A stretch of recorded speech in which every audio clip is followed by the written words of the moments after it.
So I'm chatting to you today about having sick kids while on the road. So we had a bit of a hairy few days with our 3-year-old Billy.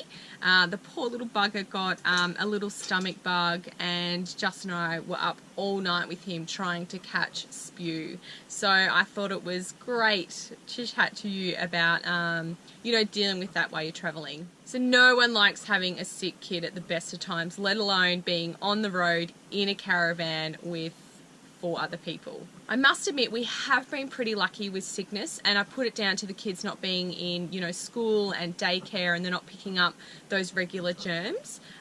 We do visit obviously lots of playgrounds, and I put it down to them picking the germs up from there and bringing the bugs home. And I guess having a sick child at home is no different to having a sick child on the road. It messes with your day. Your kids can't go to school or daycare, which means you have to take the day off.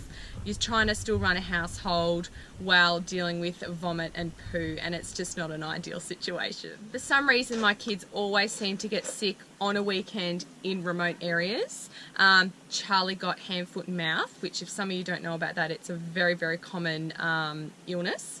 And she happened to get that on the Nullarbor. So we were doing massive days just to try and get her to Esperance, because she had it really, really bad. She was so unwell.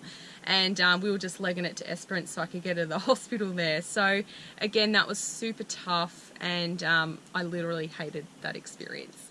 It really sucks when they vomit all over their bed sheets and yours, and you happen to be free camping, so you're not on power, you can't use your washing machine, and there's not a caravan park in sight, so you can't even use their washing machines. This has, believe it or not, happened to us. I always keep a spare fitted kids sheet for those situations, a couple of extra blankets, so I can sort of bag up the stuff. I chuck them in the back of the ute, and once I get it to a caravan park or get on power, I can wash all the vomity stuff. It can be really hard getting into a doctor because you're not a new patient, and because you are a first-time patient, they tend to jack up the price a little bit. So that is super annoying, and I've had to do the ring around numerous times just to try and even get into a doctor that will take a new patient.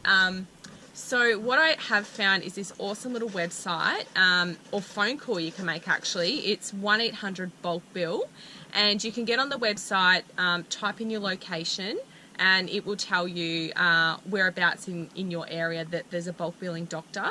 I've found it really, really handy, and then you're not paying, $50, $60, up to $80 to get your child seen or yourself seen, and then you can just go into a bulk billing doctor and get your antibiotics or whatever that you need. I hope you don't get sick kids on the road. It totally sucks, but with this last episode of sickness, thank God it didn't go through the rest of the family, so that was a huge bonus. But if you do get sick kids, just cancel your plans, have a down day. You probably need it anyway, and keep healthy. See ya.